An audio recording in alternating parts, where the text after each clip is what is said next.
qué sucede con el sistema, porque no solamente tiene que ver con las relaciones interpersonales. En un sentido ideológico, por ejemplo, de crear la figura del enemigo. Como muchos hombres mueren en el intento de ser proveedores. Y ese es el mecanismo perverso que reproduce a diario la complicidad machista. Despojar, digamos, a los hombres de todo nivel de empatía era como una especie de estrategia y de dispositivo de entrenamiento en los paramilitares. Desde el colegio y se va reproduciendo a lo largo de toda la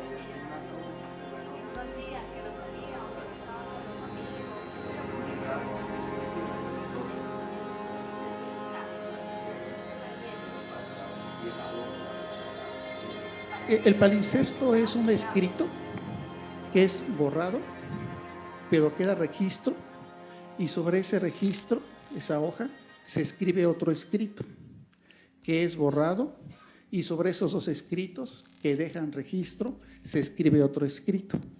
Y se van borrando y se van escribiendo textos. Así son las desigualdades.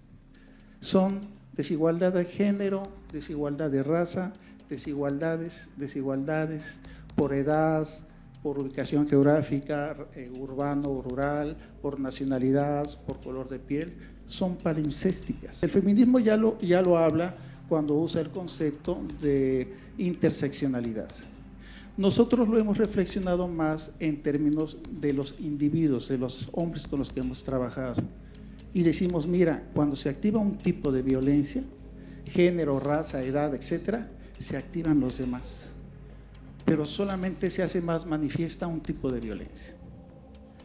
Ese mecanismo de sumas de desigualdades, en donde la masculinidad se suma como una ideología de dominación a la burguesía, que se suma al racismo, que se suma a la heteronormatividad, que se suma al adultocentrismo. Todas esas sumas de desigualdades, a eso le llamamos la epistemología de la opresión. Algo que se dice en la revista también, ¿no? Lo dicen las compañeras de la red. Es como mirar la dominación, las relaciones de poder y la propia violencia, pero desde otra perspectiva. Aproximarme a la perspectiva de los varones, a cómo viven su masculinidad, a sus historias personales, etcétera, ha sido una cuestión muy valiosa para mí, pero también muy retadora, ¿no? Porque yo cuando leía, por ejemplo, los testimonios de los hombres de la violencia que ejercían en la investigación que hicimos, yo me indignaba terriblemente, ¿no? O sea, y sin embargo tenía que tomar distancia para ponerme desde la perspectiva justamente del sujeto que está hablando. Y en ese sentido fue muy retador y muy valioso, ¿no? En general decía de que hay como un movimiento del eje del dominio patriarcal en el mundo, ¿no? Porque hay un avance de organización y de mayor posicionamiento de la mujer en la sociedad. Y eso genera una reacción, y la reacción que vemos son reacciones fundamentalistas que acrecientan la violencia al punto de generar espectáculos de muerte, porque esos son varios de los feminicidios que estamos viendo en América Latina y en el mundo. Espectáculos de muerte que, como decía Rita, generan como toda una pedagogía de la crueldad, ¿no? Enseñan a dominar a través de este tipo de ejercicio cruel de la violencia contra las mujeres. Estamos reproduciendo este patrón. Por el lado de los territorios donde hay actividades extractivas, también hay un aumento de violencias y de todo tipo, ¿no? Ya hablaban mis compañeros, violencia incluso que se dan dentro de las propias comunidades, se dan en las propias comunidades porque son esas las relaciones que sostienen los territorios y que enfrentan o no los cambios que genera la actividad extractiva, sea esta minera, petrolera, gasífera, etcétera, ¿no? Y ahí las violencias pueden ser son las sexuales, a través de la trata, las violencias físicas, psicológicas. Yo les voy a contar aquí también con otro ejemplo, ¿no? ¿Se acuerdan de la dama de la laguna? No, la hija de la laguna. Una oportunidad que hablé con ella sobre qué pasó con su papá cuando llegó la mina a su territorio. A propósito a comparación de Cajamarca, es el único lugar que tiene todavía más o menos más vivo, por decirlo de alguna forma, más presente como prácticas y formas de vida indígenas, ¿no? Ella me contó de que cuando antes que llegara a la mina, si bien tenía una economía de subsistencia basada en la agricultura pequeña, ¿no? Y en esta agricultura, pues papá y mamá trabajaban de diferentes maneras, porque a veces que mamá tenía que salir a cuidar a algunos de los animales menores y papá tenía que terminar de peinarle a ella y a sus hermanos para que vayan al colegio o terminen de dar su desayuno. Ella veía de que había como una especie de relacionamiento de género por roles fluctuantes, ¿no? O sea, se necesitaban juntos haciendo tareas para mantener la casa y también la chacra, o también cuidar los animales menores o otras actividades, una cosa. Y lo segundo era que cuando llegó a la mina, esto cambió radicalmente. ¿Por qué? Su papá estaba casi todo el día con ellos. Cuando llegó a la mina, pues tuvo que trabajar 12, 14 horas diarias. No siempre supliendo todo lo que ganaba en términos del trabajo con el cultivo o con otras actividades que hacía antes.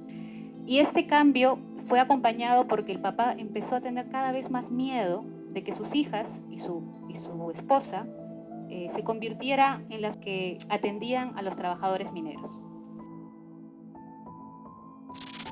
Las actitudes que hemos tenido y que tienes en un lugar en el que paras enfrentándote con el extractivismo, con las mineras, en Serendín eso está pasando, tú estás siempre cuidándote de todo.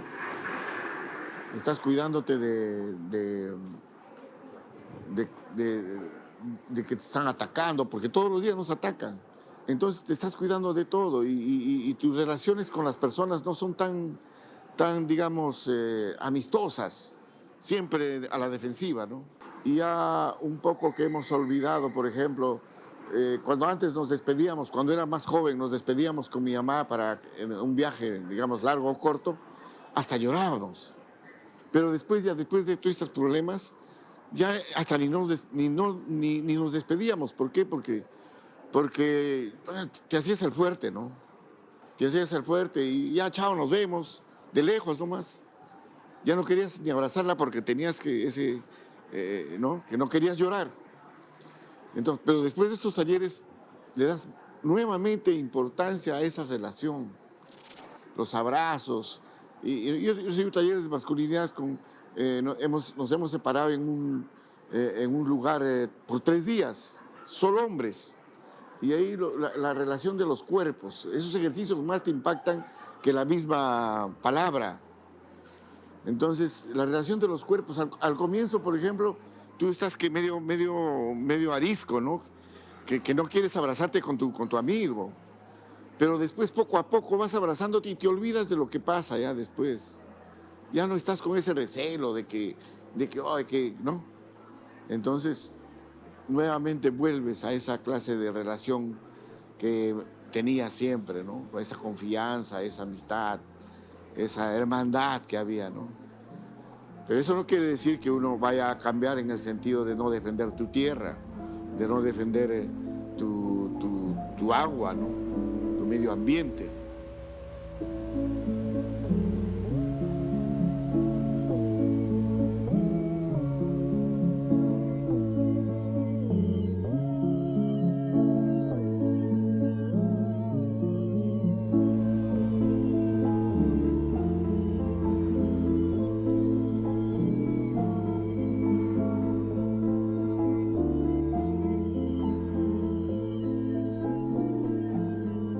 Patriarcado es un sistema sin padre.